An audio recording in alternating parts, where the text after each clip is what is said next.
Welcome to the Bold Dreams Held Loosely podcast.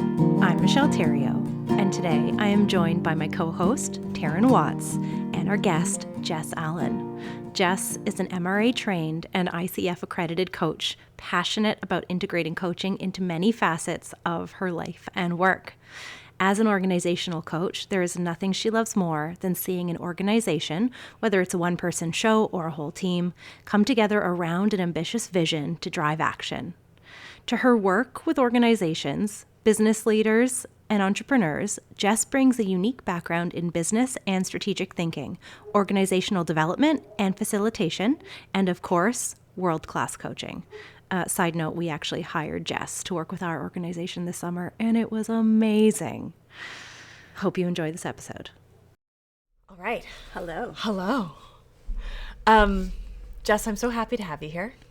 I'm so happy to be here. Yeah. So, Jess, you came into the MRA in the summer. We had a strategic full-day retreat. Yeah. And that day unlocked something for all of us. And, you know, you and I actually had done a lot of work in preparation for that event to get really clear about what it is what we were doing. Yeah. And as, you know, you've trained as a coach in the MRA. Yeah. But what you did that day is you coached our organization. Yes. You took the principles of coaching and you literally coached our organization. Yes. It was so cool. It was so much fun. And I just wanted to have this conversation with you. And you know, we have a lot of listeners who are entrepreneurs or leaders in organizations. And I think that what you took us through, anyone at any stage in leadership or business could start asking themselves these questions and start to get really clear about what their missions are, what their values are, what all of the things are. So, Jess, I just want to kind of pass it over to you and talk, it's like you did some kind of magic on us. I'm like, I still don't understand what happened. But all of a sudden, we're really clear and very focused. And we've got this new direction, this new clarity that's emerged from that is aligning all of our choices and decisions. Yeah. So what'd you do? Well, I feel, so what we did together at the MRA retreat is we spent a lot of time in conversation, in dialogue on some pretty pivotal elements of who the MRA is and what it intends to do. And by being able to have those very specific conversations, I think, and I'll turn to you both, I think we were able to bring people to a common understanding and then use that to drive all sorts of action and drive action from a place of pure inspiration. It was really about unlocking inspiration in the organization, the people in it, and then using that as pure empowerment. Yeah. Yeah. But I would love to hear from your perspective. Yeah. What did it feel like? Okay, Michelle, what did it feel like for you as a senior member of this team, as a member of leadership in this team? What did, I mean, I know I'll share my thoughts too, but what did it do for you? You know, this is the wrong word, but the word that's coming to me is it legitimized something for me. And legitimized isn't the right word. Validated? Maybe. Validated, legitimized, something in that realm. Yeah. So for me, something that's always felt so incredibly important is to only do things that feel good to me. Only. And I don't like the feeling of compromising and be like, oh yes, but just put this aside for a sec because you have to do this. And it felt like, and I always felt like I could do that was possible for me in the MRA to just be doing what truly aligned with me. But there was something about holding holding that space for the conversation to get so clear on what alignment was, what the values were, what we were all doing there, and then being in conversation with the entire team about it, that made me feel like, oh, it's real. Yeah. Oh, it's real. I'm not just believing in my head that it's okay to just be in this deep of alignment. Like, this is the whole point of this. Oh, wow, this is real. Yeah. For me, I think from going from like solo entrepreneur many years ago, having a one-on-one coaching business, and then pivoting to build the MRA, and then really when I built the MRA, it was still just me, and then now to having like a team. Yeah. There's been this journey that I feel like I've been on, and I wish I would have had what you gave us when I was like a solo entrepreneur, because what you did for me is it was an opportunity to separate me and the organization. So when and I think that perhaps that might be true for a lot of very like heart-centered humans that are selling, like quote unquote selling or offering to the world like their heart and soul. Yeah. You know? So there felt like there was no separation between me and my business. It was just this blend of one. And that's beautiful because it's born from your soul, it's born from your heart, but it's also can be dangerous. Yep. Because my value in the world was so intrinsically tied to the success of my business. And like, what does that even mean, success? Like, how do we even measure that? Yeah. And, you know, a win from a client became like something about me, or a no from a client became a no to me. And it was like, there was just like no barrier. Yep. And I often used to, like, oh, I wish that there was like something in between me and everyone else, like this like thing that separate, and what it really is this separation. Yeah. So what you got us thinking about was, what is the organization's vision? Yeah. What is the organization's mission? What is the organization's values? And that can be different than mine. Yeah. So like all of a sudden I am now separate than this entity. Yeah. So like that's the biggest shift. Yeah. In thinking. And you're a pivotal player. Right. In that. I feed it. I feel it just like everyone else. Yeah. But yes, I am separate from it. Yeah. You as an individual have inherent value beyond the organization that you've created in the world. Yeah. Really important for like boundaries and stuff. Yes. And like mental health, you know? Yeah. So, and that is true with a team of, 12, as it is if it was, I wish I would have done that work as a solopreneur. Yeah. That this organization that I'm building is separate from me, with its own vision and mission and values. And it was the biggest thing, and it was a massive thing. Yeah. Yeah. And there's also, I think, an immense amount of freedom that goes into being able to say, like, this is my organization doing this, experimenting with this, trying with this. And then if it doesn't work out, it's not I that have failed. Yeah. I can, in my organization, I can learn about that. I can learn from it. I can shift direction. But I have not failed. I have not, done something wrong. Yeah. It's just me learning in my organization. Right. Totally. Exactly. Yeah. And then the measure of success isn't about my worth. It's I'm choosing how I'll measure success in my business. Mm-hmm. Yeah, and that was another shift for us, is how do we, you got us to think about, how do we measure success? What does that look like? Yeah. And part of what we determined at the retreat was, what is our mission? Like, what is the collect? And it really was this co-created. It was beautiful. I have like thoughts about what the mission is, and then you have thoughts, and other people have thoughts, and I was like, whoa, it was really cool to see from all these different angles what the voices at the table were saying about what's our mission. Yeah. And what I love about, because we looked at We looked at purpose, vision, values, mission, voice, and aura. And what I love about each one of those is that the final product, the words aren't from a single person. Mm-hmm. Even the parts of the sentences, it's like, who did that come from? I don't know, because it was so truly co-created that at the end it was a collective voice. Yeah. Yeah. Which is like so like cool. Yeah. When you think about it. It is. Okay, so Jess, for people who've never done this exercise before, can you walk them through all of those elements and like how they all feed into one another? For sure.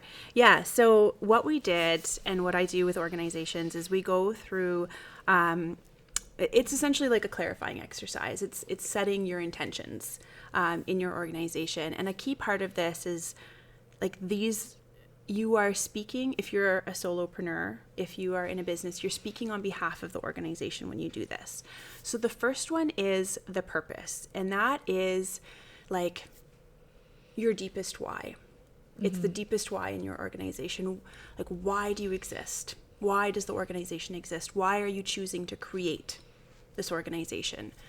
The vision is the what. Like, what am I aspiring to? What would my boldest intention be, or my purest intention in my business? It should be so aspirational. It's not operational in any capacity. It's truly like that.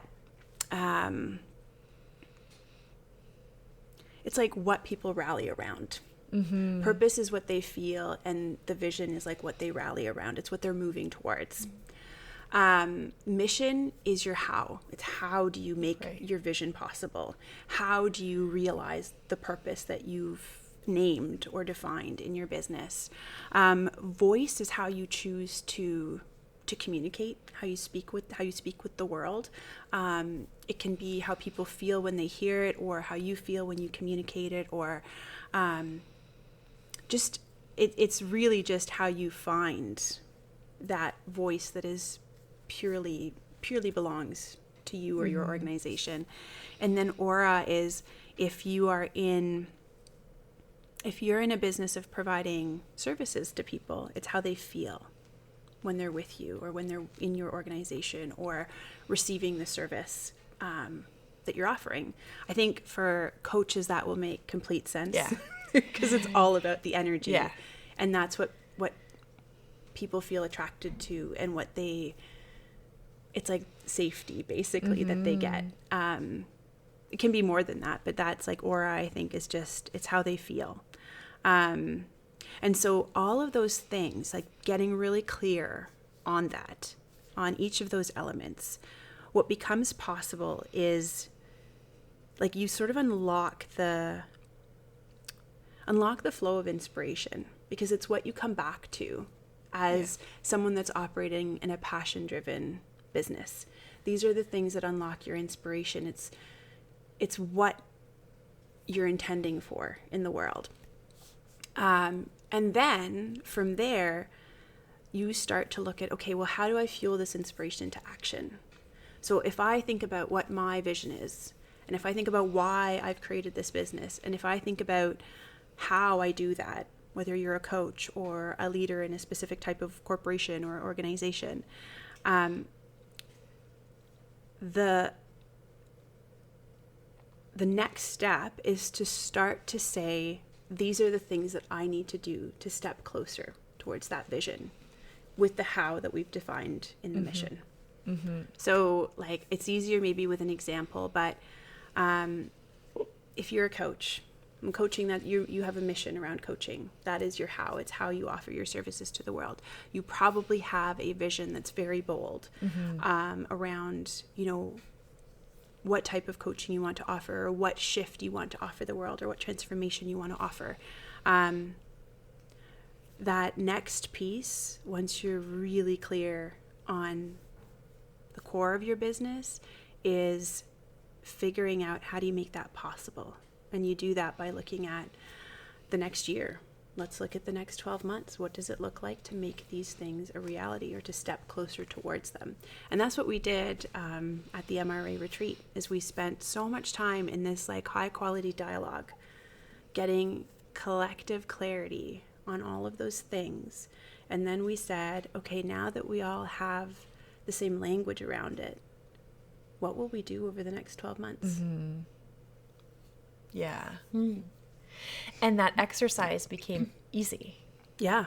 You know, and I think that's the energy that's really carried through since the retreat is it's so, okay, so you, in my words, yeah, go. In my lens of the world, you this exercise, this coaching. Yeah. You know, if we think about like what coaching is, coaching helps to like bring out the wisdom and bring out, and this exercise, this collective exercise of identifying purpose, mission, values, aura, we were able to identify and really name and feel the soul of the MRA. Yeah. Of this entity that is not me, not you, not anyone else, but we all feed into it, right? Yeah. It's like we feed into this, like this soul of the MRA. And now that we know what the soul of the MRA is and what it sounds like, what it feels like, what it energetically, what it feels like for, you know, for students to be in this space, what it feels like for team members to be in this space, what it feels like for us to touch it, to be either in alignment with it or out of alignment with it. Yeah. We know what the broader mission is. Like we know all of those things now. So making decisions has become easy. Would you say? I was just going to say the exact same thing since the summer. It was the summer, right? Yeah. It seems like the path has been clear. Yeah. Like cleared. Like literally like unfogged. It's very obvious. There's a certain, in a certain way, there's still just as many challenges. The things that are hard, the fears you have to face, the whatever, that's still there. Very much there, yes. But, you know, but that's the way. Yeah. That's the way. And this could be like a really obvious statement, but to me it's becoming really clear. Like, just like when you're one-on-one coaching. Yep. You coach someone, they get into alignment, or at least, you know, a little piece is more aligned, and they, you know, get to the heart of something true. And then from that place, they know what to do next, or they know where to go next. And that feels very true for the MRA. Mm-hmm. The MRA came into alignment. We're like, this is what matters. This is what we're doing. Yeah. Well, this is the way to go. Yeah. And it feels like there's no doubt. No doubt. Yeah. So solid. Yeah. There were words that we had worked out, remember, before leading up to the retreat about like what, and maybe this is what the MRA feels like. This is like the energy we were tapping into. We wanted it to feel clear, focused, and impassioned. Mm-hmm. Yeah. That was the energy. Yeah. And that's like the energy of the soul of the MRA, clear, focused, impassioned. Yeah. And that's the clarity of the path forward. Yeah. So like Michelle said, there's still challenges on the path. There's still micro decisions to make, and there's still lots of things, like stretchy things and growing edges and all the things. But it's very, very, very clear. Yeah. Whereas before, you know, I think that I've been out of the corporate world for a while, but I know this is true in the online world, and you can tell me what's true in the corporate world. But in the online, like, coaching space especially, there are, there's a formula for everything. Yeah. There's an expert over here telling you to do it this way, to do it this way, to do it this way, and that can sway you in so many different directions. And that has led to some very costly mistakes. Mm-hmm. Well, I shouldn't even say mistakes, because I've learned they're learning experiences. They're like a wonderful learning experience, wonderful expensive learning experiences. Yeah. But but that was because I didn't have that clarity. Yeah. You know? Yeah, it's very easy to, especially in business, because it feels so, it can feel so challenging or hard, or like I don't understand this. it's very easy to start looking outside of yourself for solutions. And there's like no shortage of available solutions. Right, tons everywhere. There's a framework that you can buy for pretty much anything. And that's not to say that we shouldn't be looking for those things. But I think there's, like, as business owners, there's a really important conversation we need to have with ourselves around, like, am I trusting myself? Am I listening to myself? Is this something that I need to do right now? Or is this me trying to put a Band-Aid on something that feels uncomfortable? And is it me sort of shoulding myself? I should do this because everybody else is doing this. Yeah. I should have this type of website because that's, you know, what made it successful for somebody else. And there's so much of that we put on ourselves. And, like, being able to have these conversations, these organizational coaching conversations, it's about getting to that clarity within yourself to know that, okay, now is not the time, or yes, now is the time to invest. But not doing it from a place of fear. From a place of fear. Yeah. Yeah. And there was something that I was thinking about as you were talking, but I've forgotten it now. Anyways, so keep going. So, I think, you know, we talk a lot about, like, inner alignment, mind, body, soul. Exactly that's what you're going to say? Yes. Okay, you go. Well, I was just going to say that, you know, in the MRA, and I'm an MRA-trained coach, the method that we use is about that soul, mind, and body being in alignment. And I think what we did at the retreat, and what I do as an organizational coach, is bring that alignment into business. And what I mean by that is we use the retreat as an opportunity to get really clear and get to collective understanding around what is the soul, who is the soul of the MRA. The mind part of that is like the thinking part. It's the strategy part. We spent a lot of time talking about, okay, if we're clear on this, what does it mean? What do we need to do? That's the mind piece. So soul, mind come together, and then the body is the people that make up the organization, and bringing them together to be able to say, like, yes, I see it, I hear it, I understand it, and I see my part in it. And now that I see my part in it, and I believe in everything that we have talked about and co-created together, it is so infinitely clear to me what I need to do to realize what the organization needs. And that works in teams, it works in big organizations, and it works individually as a solopreneur, an entrepreneur, because once you get clear on why you exist and what you intend to do, and you can take a moment to strategize how to make that possible, and then spend time, like, as yourself, as an entity in that, once you get that alignment, it clears out so much noise around, like, I'll call them artificial stressors. Like, I have put so much pressure on myself and, like, how I should set up my business and how I should communicate about it. And I made a decision earlier this year to just say, like, no, like, I'm just going to focus on what feels true and right for me right now. And that's a bit scary, but like, why would I do it if it doesn't feel good? Yeah. Okay, here's a question for you. Yeah. Okay, so your question, why would I do it if it doesn't feel good? Yeah. Okay, I love that very much. Yeah. And then there's this other perspective I hear often that looks at it, well, that's probably a block. And let's just resolve whatever makes it not feel good so you can head Right. towards what you want. Yeah. So there's probably situations where it is a block. I think if we're spending time in introspection and self-reflection inside of our businesses, we can discern that. For ourselves. Yeah. And you know what? Maybe it is a block, and maybe that's true, but maybe it's not the block that needs to be worked on right now. Maybe there's something else that I need to be putting my energy towards. I love Doesn't that feel really loving? Yes. Yeah. Right. And it's that idea of finding that flow in your business. And, like, finding that flow in any organization.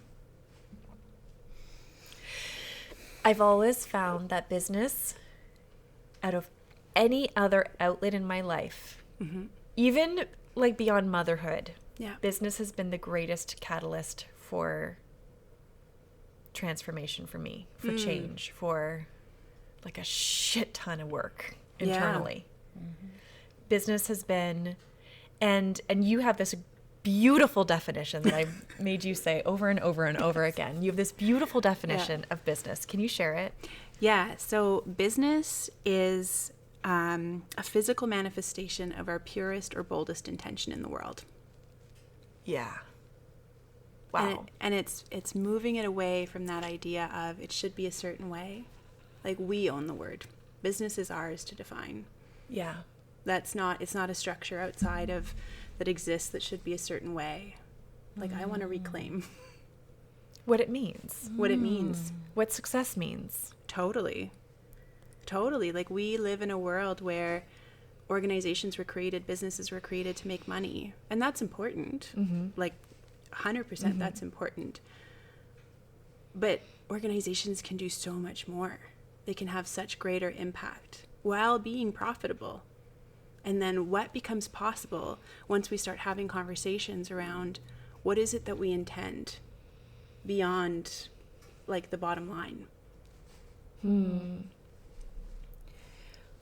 Why do you think, because I think it's true for me too, that I've had a very limited definition of what business means. Like, as we were talking earlier and you were, dabbling in some of these concepts, I sat back and was like, you are not your business. Oh, and just like, this definition here, like, oh, okay. So my definition of business has been very limited. And so I've always been like, I don't like it. But why do we have such a limited perspective on what's possible for business? I think it's just the model we've seen for so long. It's just very, like, structured thinking, I guess. Like, it's why organizations existed years ago, like hundreds of years ago, why business was created. Maybe it's from a scarcity mindset. I don't know. But I'm seeing, when I was studying organizational development, which is basically organizational coaching, I was starting to see that there's a shift happening of why organizations exist and why they want to exist, and how they want people to exist in them. And there's maybe awakening is too strong of a word, but there's this movement towards like organizations existing for social reasons, for environmental reasons, for like transformation reasons. And I think there's a growing interest and a growing desire from the people that use the products and services of business to see that. People want to feel aligned with the services and the organizations that they're using.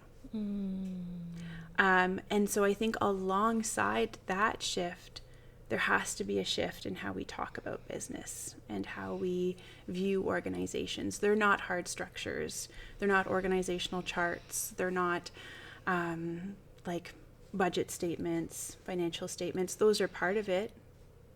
But there's so much more. And inspiration doesn't come from the financial statement. It doesn't come from the org chart. Like, what drives action and growth and impact is people having high quality conversations inside of organizations. And those high quality conversations can be between individuals and teams, between executives, between leaders. And as entrepreneurs, they can be the conversations we have with ourselves. The permission that we give ourselves to separate ourselves, the permission that we give ourselves to not do what we are supposed to do. And being able to step into and define like what inspires us in our business. That's bold. It is. Yeah. And like you said, to not do you were sharing that I'm not going to focus on these things that I know that people are telling me I should focus on. I'm not going to do that. Like, those are bold decisions. Those are really, really bold decisions. Yeah. Okay, these high quality conversations. Yeah. Let's talk more about that. I would love to. I mean, so when you and I were preparing for the retreat, that's essentially what we were setting up the container. And that's what an organizational coach does. They come in and it's like, what dialogue needs to happen? And how can we ensure that that dialogue is of the highest possible quality to unlock this wisdom that is within the organization and within the people in the organization? And so in the MRA's case, it was really around defining the soul. Mm-hmm. Those high quality conversations can exist in other avenues, like they can be strategic planning events. They can be like deep diving into measuring success, because measuring success isn't just hard structured stuff. It's about how we want to feel in our success. Like having like the best possible outcome or the best possible like profit comes to mind, but other things could be like the best reaction to a product that we create. Yes, those things are important, but if we've killed ourselves to get there, is that successful? And so it's being able to have that type of high quality conversation where we're marrying that like mind element and that more like intangible flow soul piece together. And that's what we do as coaches. Yeah. Like, we facilitate or support people in having high quality conversations as individuals. I also, okay, my brain is going in two different directions, but I want to rein it in, stay on track. Okay. One thing I felt that happened in those high quality conversations that we had at the retreat was it was like beyond buy-in. Buy-in is the only word that's coming to me. It's way beyond that. It's like a belonging or I'm not really sure what the word is. Maybe you have words to describe it, but energetic alignment. An energetic alignment. That it's every human on the team was feeding into it, felt their energy in it. And I think that creates, like, as a leader, it creates an incredible sense of loyalty and again, there's no words to describe it. I hear a lot in the coaching industry how, actually I hear it in everything, all business, how challenging it is to attract and keep employees. And I'm always like, oh my gosh, that's a problem for you? Like, I don't understand that problem. I've never experienced that problem. Yeah. And it's not because like we are the highest paying organization or we've got all these perks. Like, we're still a small business, right? Yeah. But I think it's because we have really rich conversations. I think that's what sets us apart. So I have views, but keep going. Okay. So I would love to hear your views. Yeah. I think the high quality conversations is a huge piece of it. It's being able to connect with people. Like, when I think about it, if I were to use coaching as an analogy, it's like when we coach people, we listen with our mind, body, soul. Yeah. What we did at the MRA retreat is we allowed people to hear it, mind, body, soul. Ooh. They were able to like feel it in them. Common language, they feel the energy, they understand it, and they see their place in it. That's belonging to me. So I think that's part of it. The other thing, and this is as somebody that is like an outsider looking in, is that you both do remarkably well, is you are able to hold people in unconditional positive regard and trust them. And so people rise to that. That's not that common because there's a lot of it can evoke a lot of fear to trust somebody else on that level and to empower them to such a degree, because it is scary. Yeah. To put your business in the hands of a collective. That's terrifying. You're right. But what I see you doing is, let's have the right conversations. Let's get everybody into like alignment with what it is that we're trying to do. And then let's trust them to do it. This is what you've done. This is, I'm like, oh yeah, maybe I'm good at that. But like, you're talking about Taryn. This is what you've done. Fascinating.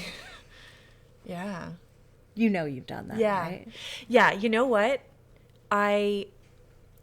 So if I think about my greatest intention as a leader of the MRA, like I feel so honored to be the leader of the MRA. Like I don't even see it as a leader. It's like I'm like the steward. That's what I am. I feel so. Sometimes it's a heavy load to carry, but most days it's like it's the honor of my life, aside from my beautiful children, really. But I see as my personal intention when I see these humans that are also choosing, because it's a choice, to also be a steward for the MRA. I think, how can I help to create outlets for them within this organization for them to fully self-express who they are? You know?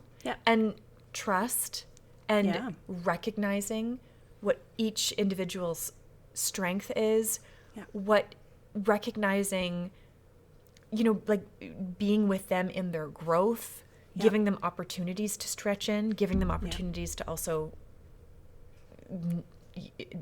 misstep, and that's not a misstep, like to learn, you know what I mean? Totally.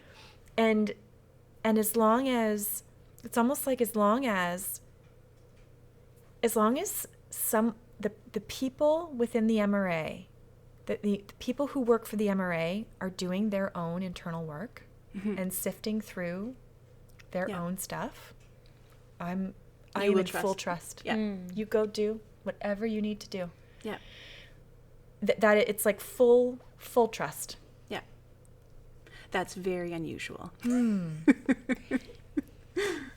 Beautiful. The trust that you give to me, I have never experienced that or anything like it in any other organization I've ever been a part of, worked for, touched, walked in the door. Like, unprecedented. It is the most liberating, wonderful, soul-honoring experience ever. Like, it's so funny because on the one hand you're like, oh, other people have this problem, but I don't know if you realize, I know you partly know that this is exceptional, but like what you make us feel is, it's such an exceptional experience that in the MRA we're like moths to a flame. We're like, oh, you're honoring me like as my entire human. You're trusting me. How I show up, like the conversations that are important. It's like, it's magical. I'm looking for words here to emphasize that on, there was a long MRA to-do list or things we could invest in or do. And there was a period of time where a lot got slashed. And what you left was like, let's have, let's, you know what we're going to prioritize? We're going to prioritize these conversations about our alignment, about, gosh, that's unusual. That's usually the first thing to be struck. Like, usually. So for context, we had to make some budget cuts at one point last year, or this year, 2022. And in all the budget cuts, it was like marketing, promo, all these things. But this retreat with Jess needs to be prioritized because this is what matters. This is what's important. We get clear on this. We get collective alignment. We all know where we're going, and the rest will come. Mm-hmm. The rest follows. Mm-hmm. Yep. Yeah. The action comes from like the inspired conversation. Right. The inspired dialogue. And I'll just quickly to jump on what you were saying about what you've seen with Taryn in the organization. You take that and you offer that to the students. Mm-hmm. Like you were my mentor coach, and going through that process like redefined what learning is for me, because learning isn't a matrix or a framework or a rubric that you fit into anymore. It's being held fully whole and capable of being able to assess yourself. Wow. And that is like extremely empowering and opens up so much, because you're not failing or passing anymore. You're just learning in like the purest form. Wow. Oh, it's just the fact that that's your experience makes me feel like that's success. Right. That's success. Right. Could there not be a greater measure of success than that? No, I didn't know that was my measure of success as a mentor coach, but like you just, I'm successful. Wow. Right. Wow. Right. Yeah. And I see that like you've been offered the liberty. You've been offered the freedom. And then look at the bar that you set for yourself. Like that's beautiful. Oh my gosh. Yeah. And then imagine if we did that in all our businesses. Yeah. Like imagine what would be possible. And like what would unfold from that. Like I'm just like so curious. Imagine if all of our businesses or all of our creative outlets could be the physical manifestation of our boldest intentions in the world. Yeah. Like you say. Yeah. And then how do we make that possible? What do we do? So what would you say, where is the starting place for people? Oh, it could be anywhere. Like to work with an organizational coach, or just to start a business? Yeah, to start this conversation, to start this process of where's the starting place?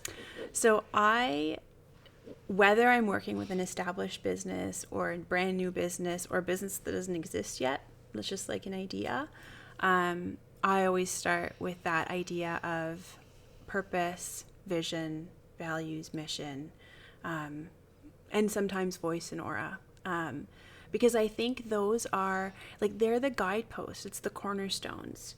Like you've talked about, when we got clear on those, the path was clear. Yeah. And it's like, okay, well, if we just get clear on those, then things unfold. And those things need to be revisited pretty regularly. Yeah, for sure. To ensure that it still feels aligned and right. But just having those conversations, getting clear. And when I say conversation, it doesn't have to be with another person. It can be with ourselves. Like in coaching, we do a lot of that. It's like, what conversations am I having with myself? Right.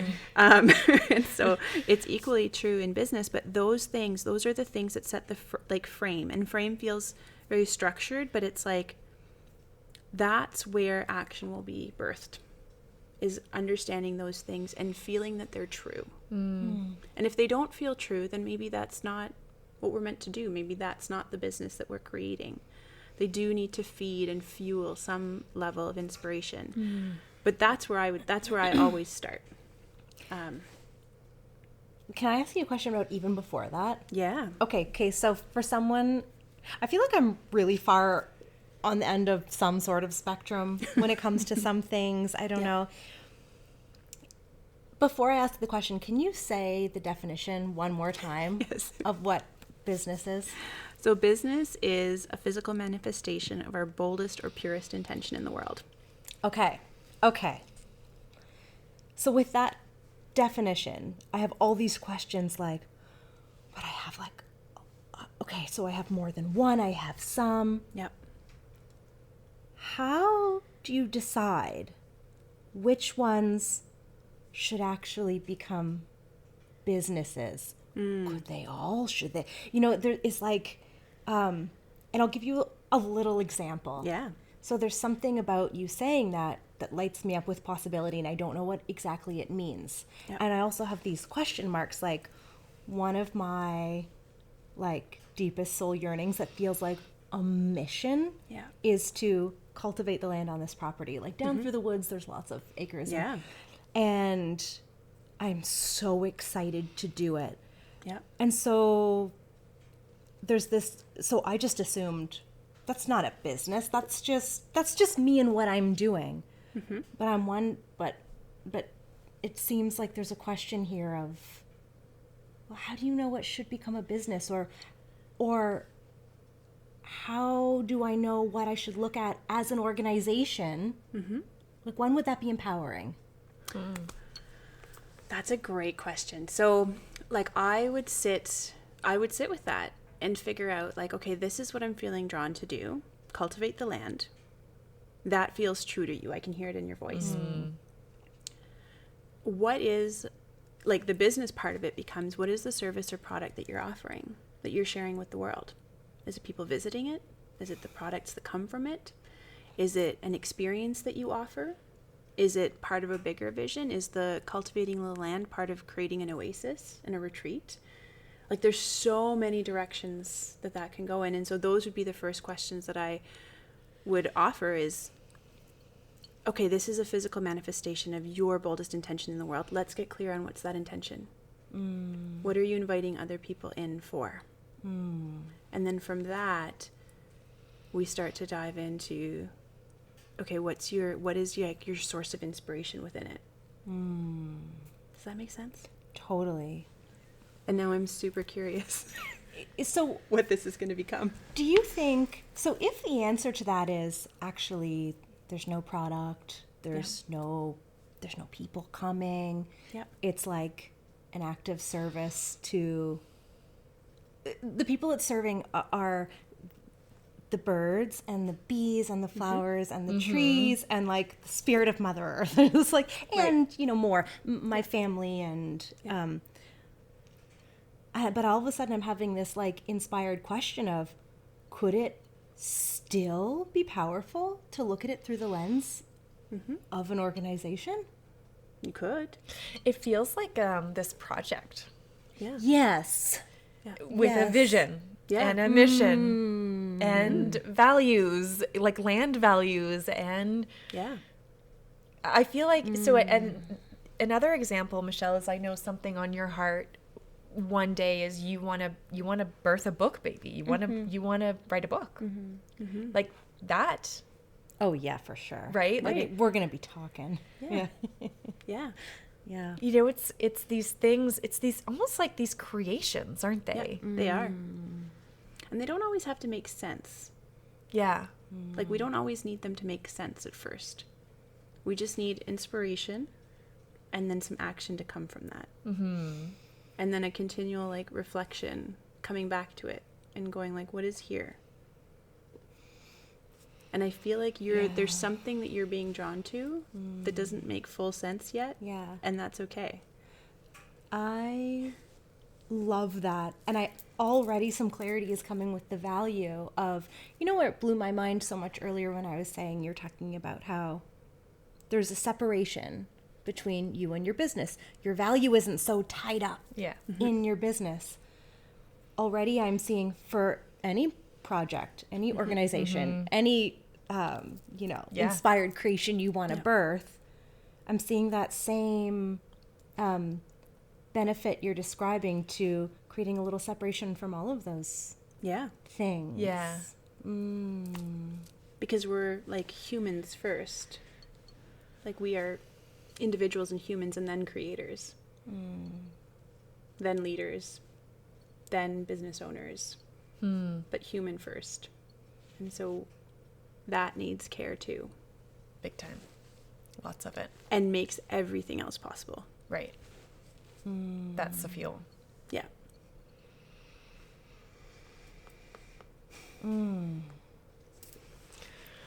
Okay. So as we wrap this conversation up, I would love to ask both of you. Yeah. Okay, Michelle, we'll start with you because I feel like you're having all sorts of aha moments right now. What's the golden nugget that you're walking away with? Oh, I think it's this, I've always resisted making things a business, or the idea, like, the word entrepreneur. I'm like, oh, I don't resonate that. I just want to be a person and do the things I love, and because I want it to be, don't want to compromise anything. I want it to be aligned. I want it to feel good. And and there's always been this mismatch of like, but I don't know how to do that in the business and the structure. Yeah. And so, now it's become, I'm more and more open to, oh, wait. Yeah. It isn't the structure.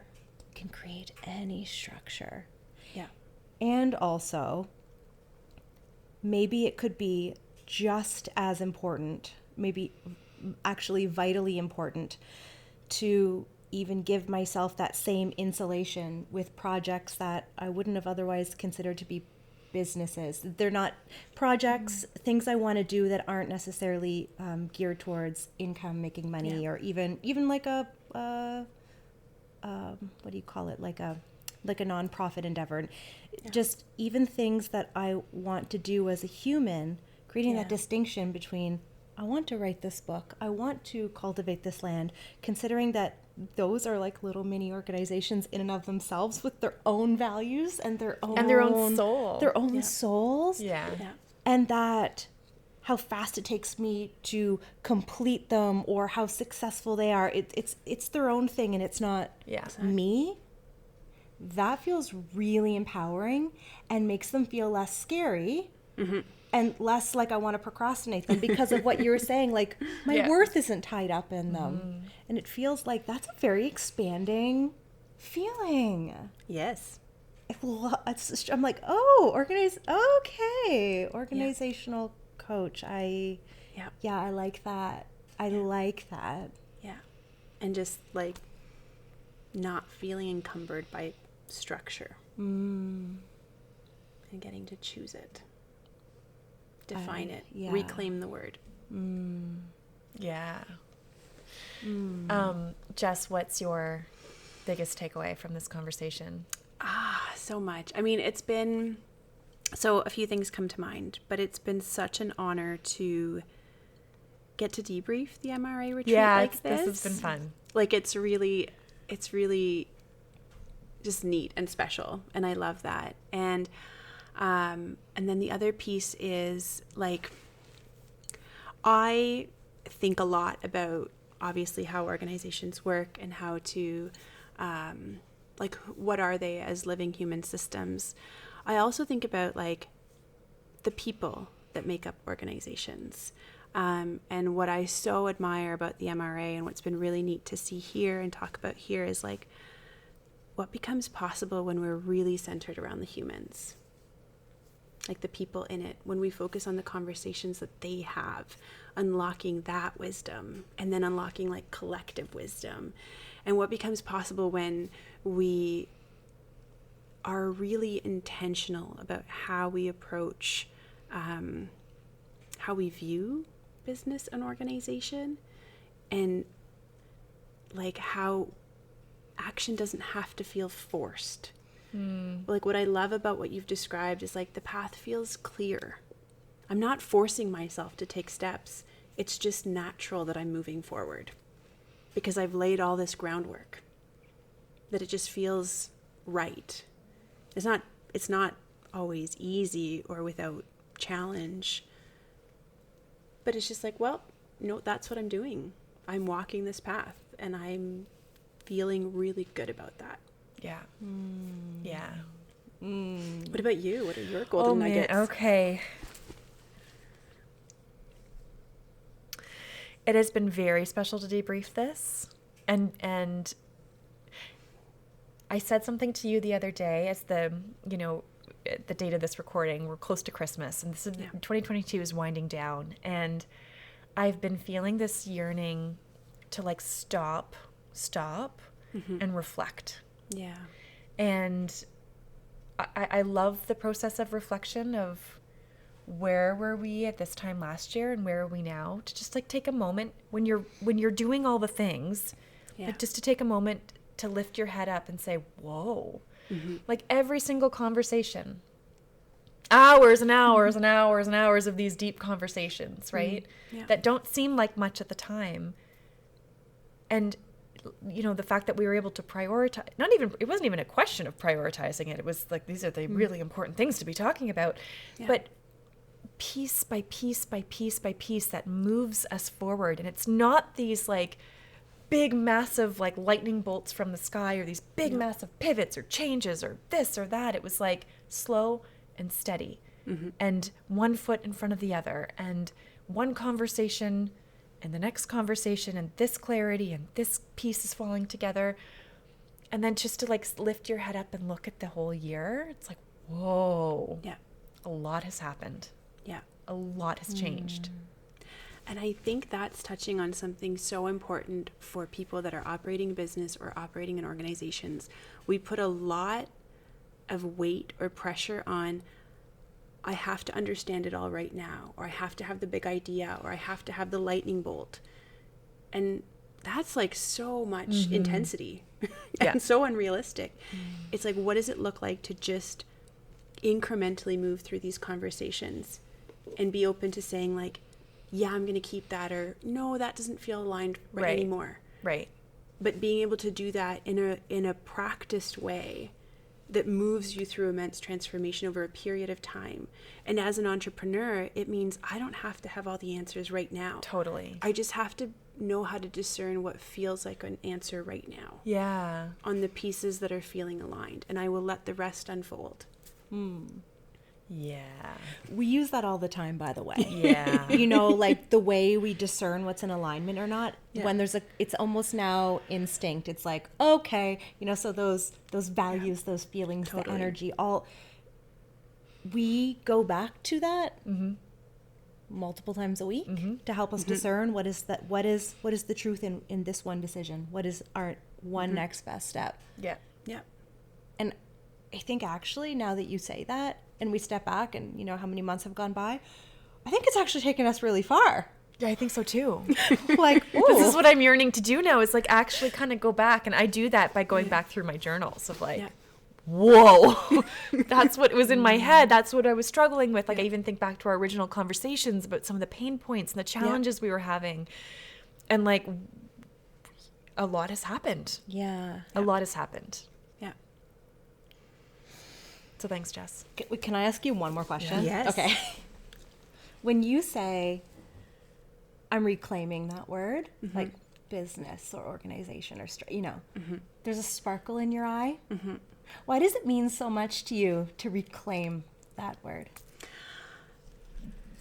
I work in a corporate environment, and I think that there's a lot of shoulds that go along with that. And so as an organizational coach that gets to work with organizations and gets to work in organizations, I think we limit ourselves a lot by, like, I'd call it like inertia thinking.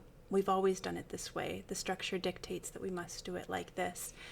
And so to me, reclaiming it is saying, what if we focused on something that we know is going to lead to impact, but isn't necessarily directly tied to forcing that impact? What if we empower all the people in it to do it? And that's like when I think about working with organizations, whether it's executives or leaders or entrepreneurs, it's that idea of what if we take like an imposed structure away and let ourselves sort of dance with it instead, recognizing that these aren't like, we're not working in areas where it's always predictable.